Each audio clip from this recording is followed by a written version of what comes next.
Assalamualaikum. Hai anak-anak, bagaimana kabar kalian? Semoga kalian tetap sehat dan semangat ya. Oke, di masa pandemi ini, kita dan semua yang menonton ini harus memakai masker dan mematuhi protokol kesehatan ya. Oke, pada kesempatan kali ini, kita akan belajar tentang apa itu teks cerita sejarah. Sebelum memulai mempelajari apa itu teks cerita sejarah, marilah kita membaca doa terlebih dahulu agar ilmu yang kita dapatkan hari ini dapat bermanfaat di kemudian hari. Oke, berdoa dimulai.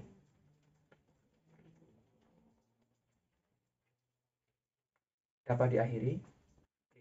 Tujuan pembelajaran ini yaitu kalian nanti diharapkan dapat memahami apa saja struktur, ciri-ciri, dan kebahasaan teks cerita sejarah. Lalu, setelah kalian memahami struktur, ciri, dan kebahasaannya, diharapkan kalian itu bisa membuat teks cerita sejarah pribadi. Oke, langsung kita mulai pada materi. Silahkan dilihat pada slide di samping saya ini, ada sebuah novel yang berjudul tentang tenggelamnya kapal Van der Wijk. Ini adalah novel karya Buya Hamka, salah satu tokoh sastrawan Indonesia yang terkenal. Oke. Kalian tahu nggak sih bahwa novel ini ternyata kisah di dalamnya itu benar-benar terjadi loh. Ya, terjadi di mana? Di perairan Lamongan, tepatnya pada 1936. Ya, tepat di tahun 1936 ini terjadi peristiwa yang sangat memilukan, yaitu tenggelamnya kapal Van der Wijk. Nah, mungkin kalian pernah membaca novel ini, ataupun kalian juga pernah menonton filmnya. Filmnya ini dirilis beberapa tahun yang lalu, mungkin 3-4 tahun yang lalu. Jadi meskipun ini adalah buku novel, tetapi cerita yang disampaikan di dalamnya benar-benar terjadi. Meskipun tulisannya dalam bentuk naratif. Oke, manfaat kita mempelajari teks cerita sejarah yang pertama adalah menjadi pelajaran hidup bagi masyarakat kita untuk tetap berperilaku baik. Yang kedua, mengambil hikmah dari peristiwa masa lalu, baik peristiwa baik ataupun peristiwa buruk. Nah, apa sih teks cerita sejarah itu? Teks cerita sejarah adalah teks imajinatif yang berkisah tentang tokoh atau latar sejarah yang benar-benar terjadi. Meskipun imajinatif, teks ini benar-benar memuat sejarah. Namun, hanya digunakan untuk latar belakang atau beberapa unsur saja. Nah, di dalam teks cerita sejarah itu masih dibagi menjadi dua. Yang pertama adalah teks cerita sejarah fiksi, yang kedua adalah non-fiksi. Yang fiksi ini terbagi menjadi 4 bagian. Yang pertama itu cerpen. Cerpen itu apa? Cerpen itu cerita pendek yang atau prosa naratif fiktif, cenderung padat dan langsung pada tujuannya. Nah, biasanya itu cerpen di bawah dari 10.000 kata. Nah, lalu untuk novel, novel ini adalah kakak dari cerpen. Ya, sesuai namanya itu. Jadi, novel ini karangannya lebih panjang dari cerpen, di atas 10.000. Nah, yang ketiga adalah legenda. Legenda itu cerita rakyat atau cerita prosa rakyat yang dianggap benar-benar terjadi pada masyarakat tertentu. Contohnya itu legenda Malin Kundang yang ada di Sumatera, Pulau Sumatera. Lalu yang keempat adalah roman. Roman ini kakaknya novel. Jadi bisa disimpulkan ya, di roman ini lebih panjang dari novel. Nah, apa yang membedakan antara roman dan novel selain panjang kata atau panjang ceritanya? Nah, untuk roman ini lebih banyak berkisah tentang percintaan atau asmara. Oke, kita lanjut ke jenis teks cerita sejarah yang non-fiksi. Yang pertama itu ada biografi, yaitu sebuah keterangan yang dituliskan oleh orang lain. Ini contohnya saya menuliskan keterangan hidup tokoh Bung Karno misalkan. Itu disebut sebagai biografi. Lalu yang kedua ada autobiografi, yaitu keterangan hidup yang ditulis oleh orang itu sendiri. Artinya saya sendiri yang menulis keterangan hidup saya. Lalu yang ketiga yaitu cerita perjalanan, sesuai namanya, yaitu teks cerita yang berkaitan dengan perjalanan, misalkan perjalanan kalian saat liburan dan lain-lain. Yang terakhir adalah catatan sejarah, yaitu cerita fakta yang terjadi atau benar-benar terjadi ya. Nah, di dalamnya itu bernilai sejarah. Poinnya teks cerita sejarah yang bernilai sejarah. Oke, perbedaan dari fiksi non-fiksi itu ada 3. Yang pertama, penulis untuk fiksi ini dibebaskan dalam menentukan kapan, siapa, dan gimana. Lalu untuk yang non-fiksi, itu penulis wajib menuliskan bagaimana sesuatu itu bagaimana adanya, tentang kapan, siapa, dan di mana. Lalu yang kedua, perbedaannya adalah si penulis ini bebas menggambarkan sesuatu yang tidak pernah ada.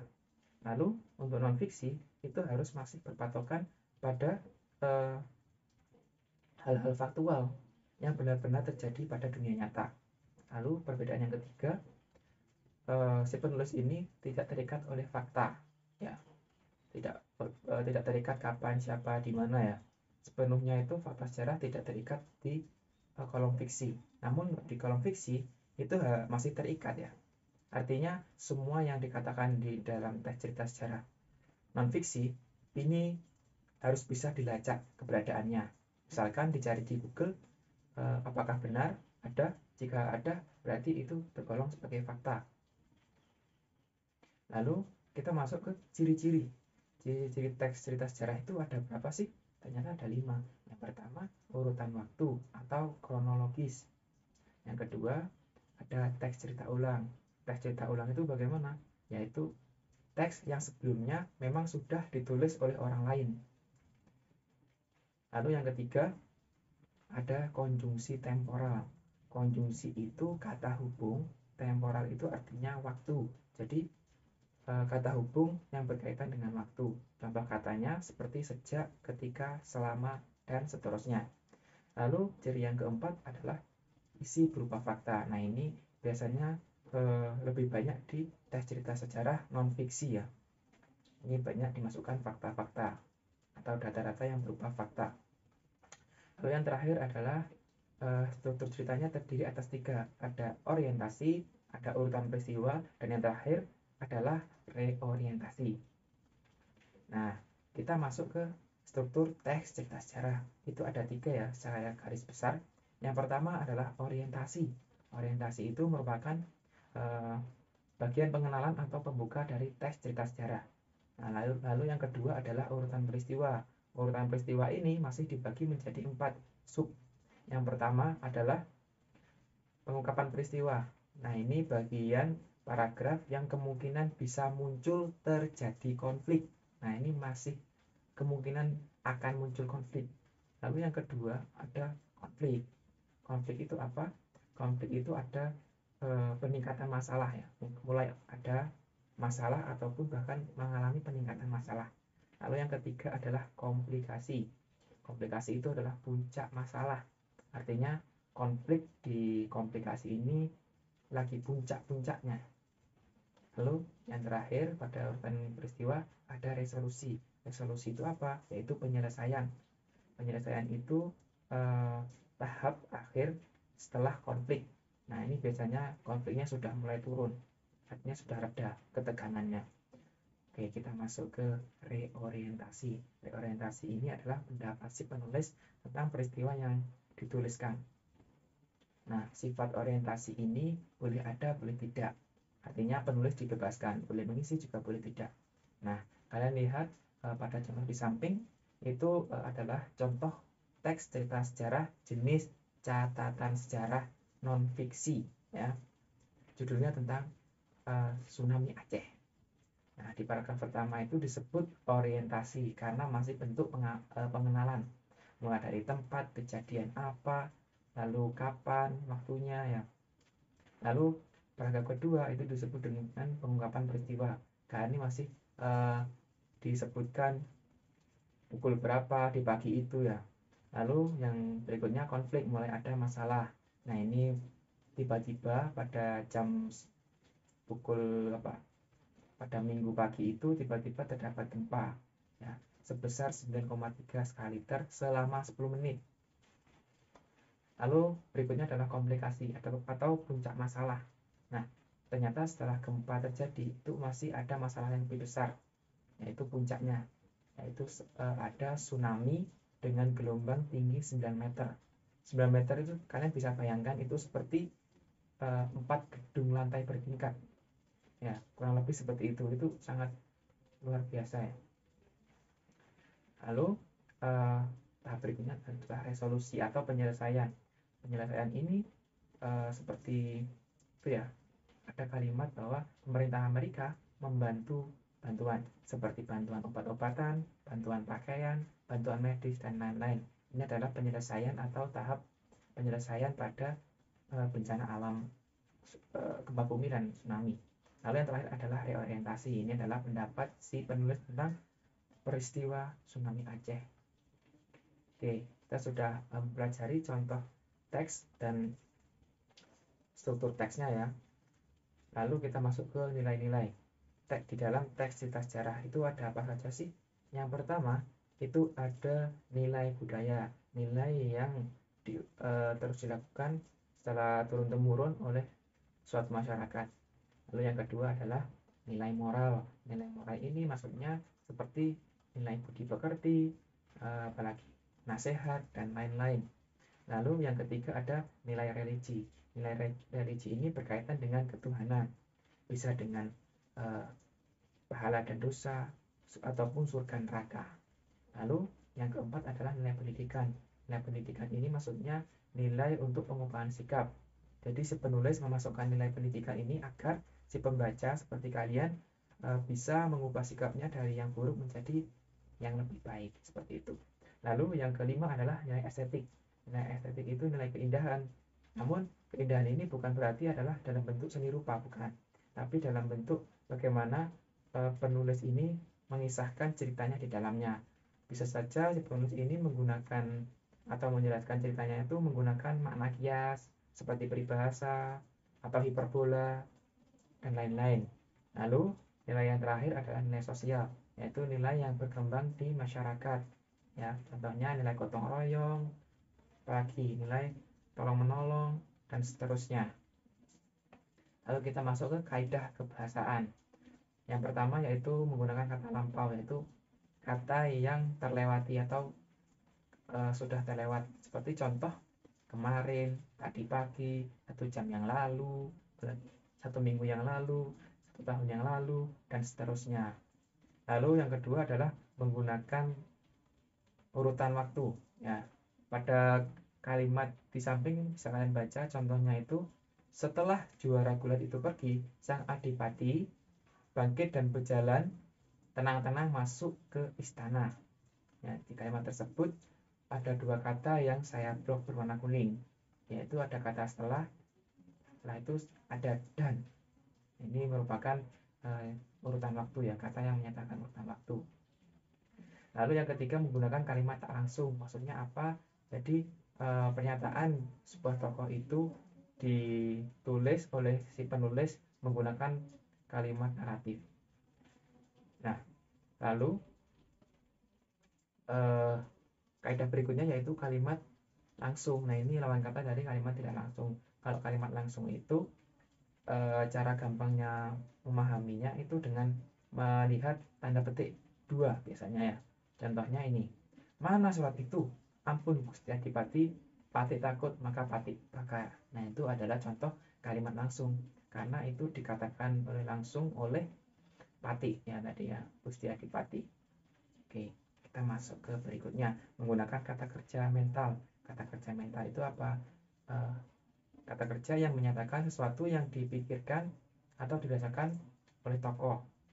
Atau secara singkat, kata kerja mental itu kata kerja yang tidak bisa dilihat secara fisik. Contoh katanya itu mengecewakan.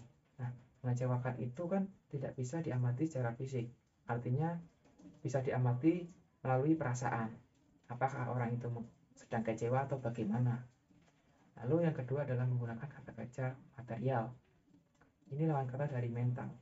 Kalau material ini kata kerja yang dapat diamati langsung oleh mata. contohnya itu berlari, ya, menangis, apalagi tersenyum, ya itu kan bisa diamati langsung oleh mata. Lalu yang terakhir adalah menggunakan kata sifat untuk menggambarkan tokoh, peristiwa, ataupun tempat. Nah, kata sifat ini adalah rupa atau keadaan yang nampak pada suatu benda. Nah, misalkan ini cara membedakan kata sifat atau bukan kata sifat itu, kalau kata sifat bisa diimbuhi dengan kata sangat. Misalkan contoh katanya itu prihatin. Jika diimbuhi sangat, maka sangat prihatin, artinya sangat kasihan. Ini masih relevan atau masih bisa digunakan. Artinya ini adalah kata sifat. Lalu yang kedua contohnya khawatir, sangat khawatir. Nah, ini masih bisa relevan atau masih bisa dipahami. Nah, ini tergolong sebagai kata sifat. Lalu kita setelah masuk ke kaidah kebahasaan yang sebelumnya, kita masuk ke kaidah kebahasaan penggunaan makna kias.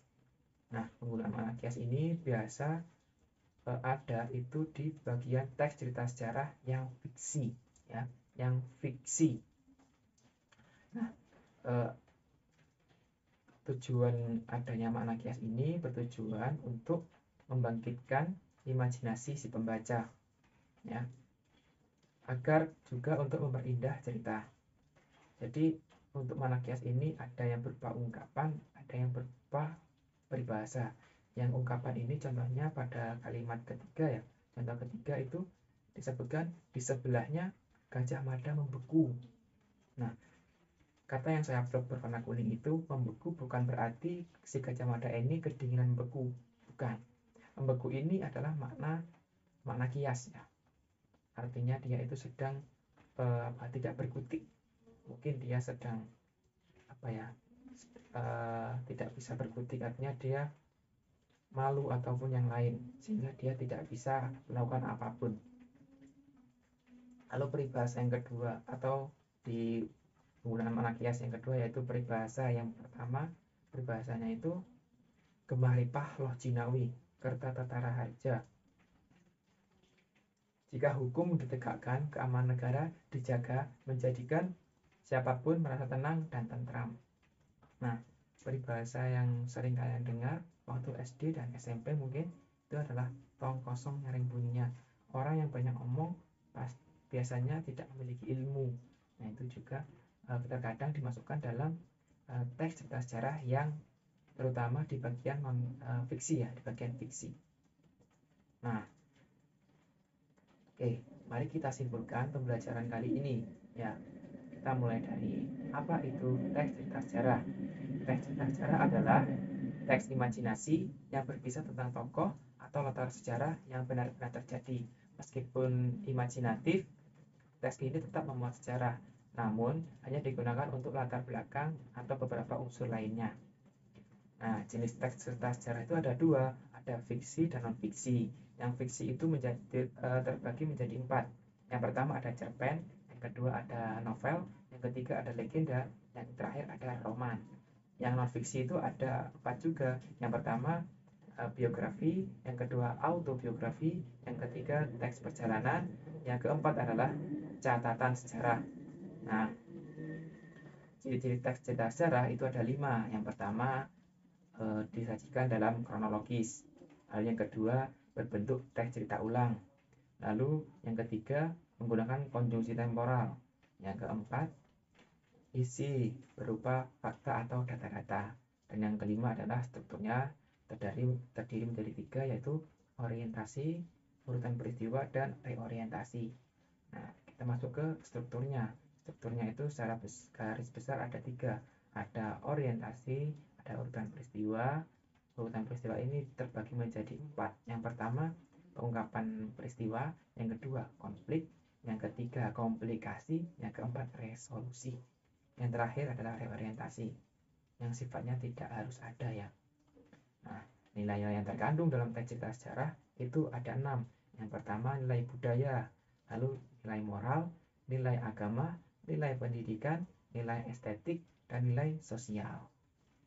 Untuk kaidah kebahasaannya bisa menggunakan kalimat pernah lampau, menyatakan urutan waktu, kalimat langsung, kalimat tidak langsung, kata kerja mental, kata kerja material, dan yang terakhir adalah kata sifat.